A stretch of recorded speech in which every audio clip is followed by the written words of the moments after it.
CalSo. I am your undergraduate major advisor, and I'm here to help you go through the intricacies of the policies and procedures here at UC Berkeley. And you probably already have received an email from me, and Zoe, right on the back, she is the intake advisor and scheduler. And we also have Susan right here. She is a peer advisor. So we are in the office in 3305 Tolman, and you can come during our office hours from 9 to 12 and 1 to 4. And we also have an email address, which is SiteSSO at berkeley.edu. So our manager is Harmy Quinones. Unfortunately, she cannot be with us at the moment, but she oversees the ins and outs of the student services in both graduate and undergraduate level. Nancy Finkel, she is the graduate advisor. Unfortunately, she is leaving in a couple of weeks, but we will definitely have another person so you can go to her or him if you have any detailed questions regarding graduate admissions for your future reference. So, what is psychology major? Psychology major is an interdisciplinary study that can go from like microscopic all the way to the macroscopic aspect of human behavior. So you're going to be studying from hormones to neurotransmitters all the way to like the social interaction where the social psychology is being done. So anyone heard that it's hard to get into psychology major? Raising your hand? Good. So psychology major is one of the majors on campus that is what's called CAP major. So that means there are a lot more students interested in majoring in psychology than we can accommodate. So yes, it is hard to get into psychology, but there are some criteria that we follow in order for you to have guaranteed admission. And what are these requirements? So first off, there are 3 categories. And first off is like the completion of your 7 prerequisite courses. The 7 prerequisite courses these are the courses that you follow on assist.org and have taken in your community college courses. The first off is when are you eligible? So first, as a transfer student, you are eligible, and the only time that you're eligible to apply is on your first semester here. So that means any one of you have completed the 7 prerequisite courses. So pretty much almost all of you, and any of you missing 1 or 2 requirements. Okay, so for the 2 of you who are missing a couple of requirements or 1, you must take it on your first semester here. I'm saying must take it because once you're past the eligibility range and did not complete it on your first semester, then your admission can be denied. So you're not eligible anymore to apply. And the other part is like your 3.2 GPA. So this 3.2 GPA applies only to the 7 prerequisite courses. So that means if you receive an A in your English class, it's not going to help you. And if you failed your calculus math class, it's not going to hurt you. So only those 7 prerequisite courses. And for transfer students, it's not really a problem in terms of the GPA, because coming in, you already have like a pretty high GPA and have completed the requirements. So there usually isn't any problem for transfer students to meet that requirement. So any questions? Or are you guys camera shy because we have a recording going on? So please feel free to ask questions throughout the session.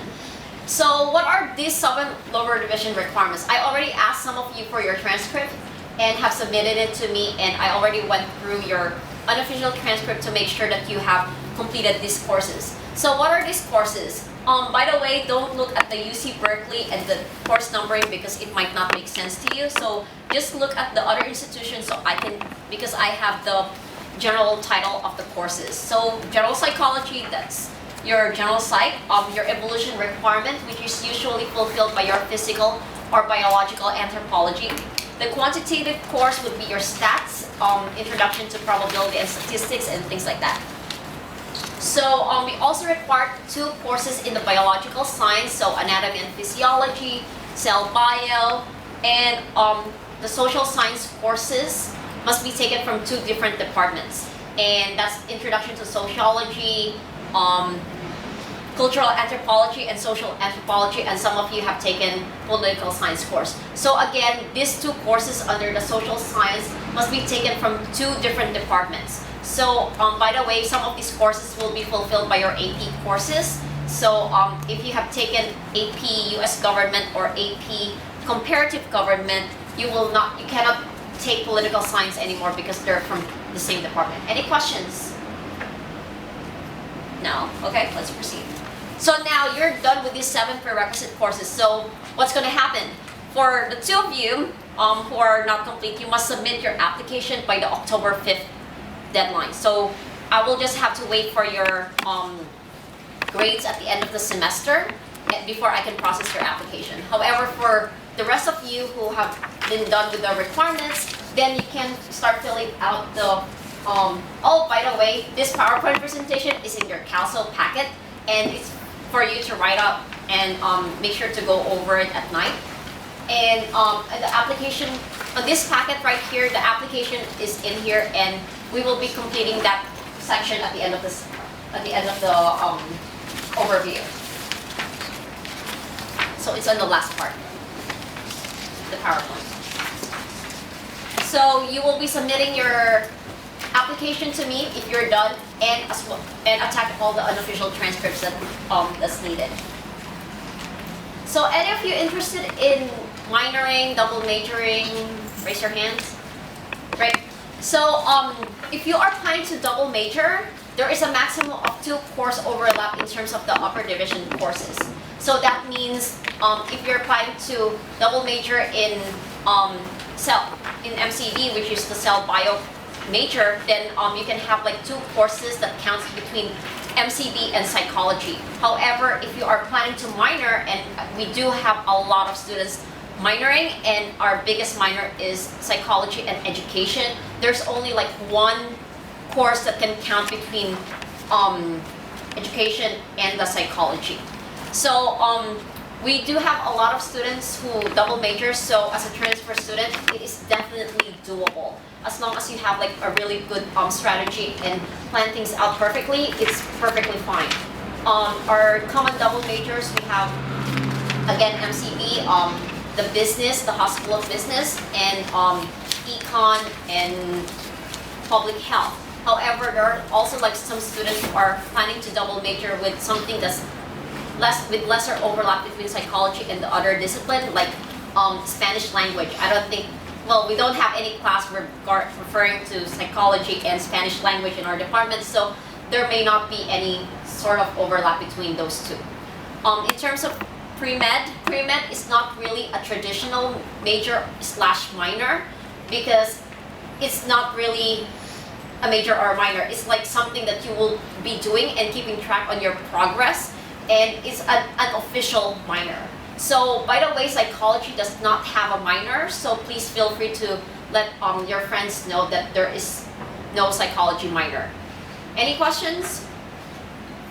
Yes? If you're going to double major, do you have to declare the double major in your first semester also? Or Okay. can you do that later?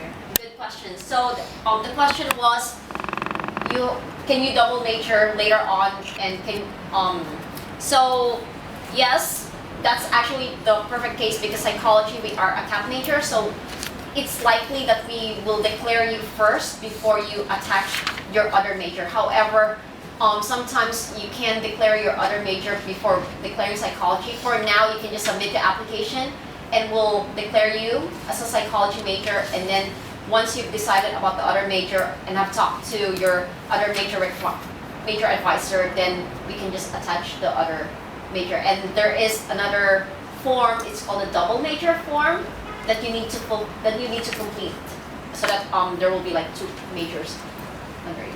Any question? None. So what are the upper division psychology requirements? So again, there are 8 upper division psychology courses. 1 is Psych 101. The other 7 are, we require you to take 3 decade courses and 4 electives. And by the way, we want you, because we want you to be like well-rounded students, we want you to take courses from each and every department of psychology. So first is like the cognition, brain behavior. This is the more biological part of psychology. The clinical will be the ones that dealing with the abnormal psychology like bipolar disease and schizophrenia. Developmental is like the adolescent psychopathology courses, and the social personality, this is the biggest area that we have. Most of our students are really interested in these courses because it deals more with like society and interpersonal relationships with others. So the decade courses, there are 3 decade courses that we require. These are introductory courses, meaning intro to something. Like in 110 is intro to biological, 120 is cognitive psychology, 130 is clinical, 140 is developmental psychology, 150 is personality, 160 is social psychology. So we if you plan to take the 3 decades, I would suggest for you to take something within each and every area right here so that you are fulfilling the other breadth requirements that we have. So the 4 elective courses, 4 electives are the ones if you ended up planning to take all of the decade courses, all of the excess decades will fulfill your elective requirements. However, there are some students who are interested in something that are more topical and more refined section of the introduction. So that means you will have to take courses that are not ending in zeros. So like for example, we have a course in creativity, that's 165. It will not count towards your decade, but it will count towards your elective and your social personality area. So these 4 areas right here, they are not additional 4 courses for you to take. It's just we want you to have like a broader interest in terms of like the psychology requirement. And on top of that, we also have another 2 courses that we accept for the major. One is UGPA 105. This is done under the Haas School of Business. It is organizational psychology, which is equivalent to psychology 180. There's also Soc 150. Soc 150 is social psychology, but is done under the sociology department, and it is equivalent to Psych 160, which is social psychology. Any questions? Yes. That the UGPA was business psychology, business organization. Organizational psychology. Yes.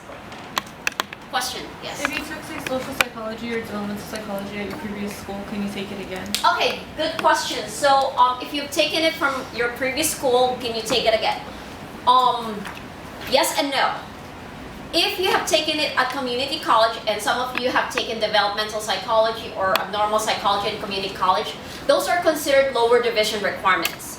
So that means they will not count in terms of your upper division requirements. So you have to take it again here. However, if you went from a 4-year institution like UC Davis, Merced, or whatever, then depending on the numbering system and the course syllabus, we can technically count it as one of your exception. Does that make sense? So if it's from another 4 institution, maybe. However, if it's from a community college, then no.